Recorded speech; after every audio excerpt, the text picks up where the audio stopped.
Hello friends, myself Suvarna Jadhav from Kekewa College, Arts, Commerce, Science and Computer Science College, Bhausaheb Nagar. My subject is Industrial Chemistry. Today I will explain manufacture of sugar cane. First of all, sugar cane is an important source of wild crystalline sugar. The quality of sugar has been improved to a great extent as a result of better technique employs. First, raw materials used in a manufacture of cane sugar. Manufacture of cane sugar requires raw materials, mainly sugar canes, and processing materials such as lime, calcium triphosphate, or phosphoric acid, carbon dioxide, sulfur dioxide, and processed water. Then, step involved in cane sugar manufacture. The cane sugar manufacture involves number of physical and chemical processes. The step involved in the manufacture of cane sugar from sugar cane are follows. First, preliminary treatment to sugar cane. Second, extraction of juice. Third, purification of juice. Fourth, evaporation or concentration of cane juice. Fifth, crystallization of sucrose. Sixth, centrifugation. Seventh, drying. Eighth, screening and bagging.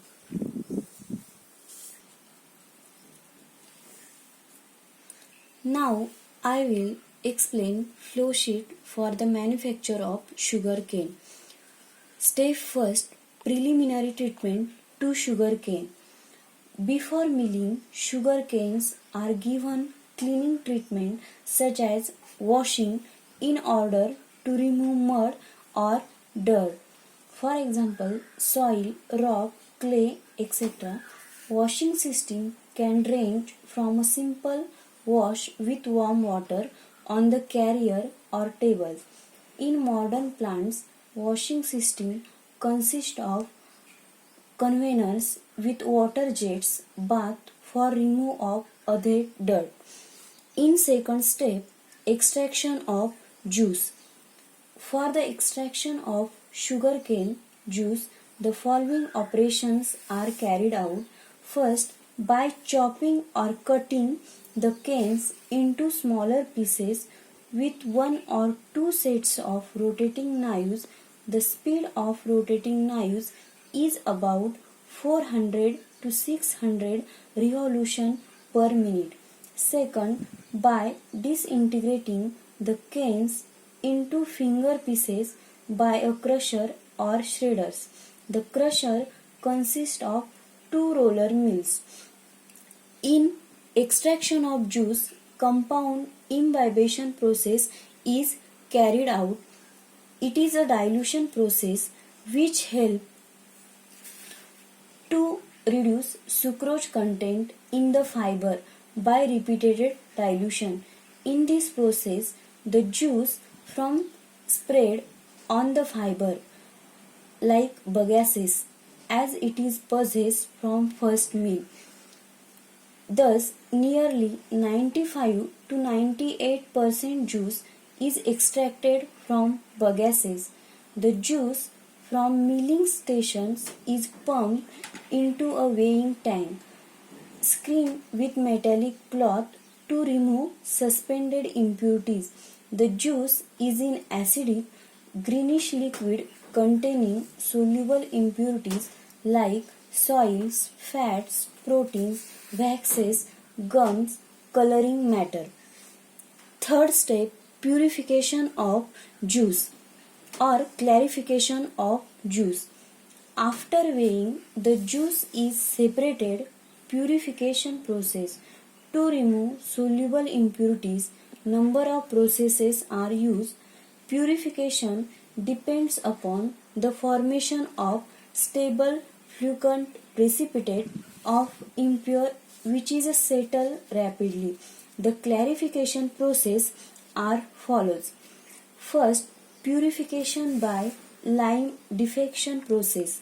The screen juice is acidic The pH 4.9 to 5.5 inversion of sucrose maybe takes place in acidic solution, so the inversion of sucrose it should be neutralized by milk of about 1 pounds of calcium oxide per tons of cane to bring the pH to the range 7.5.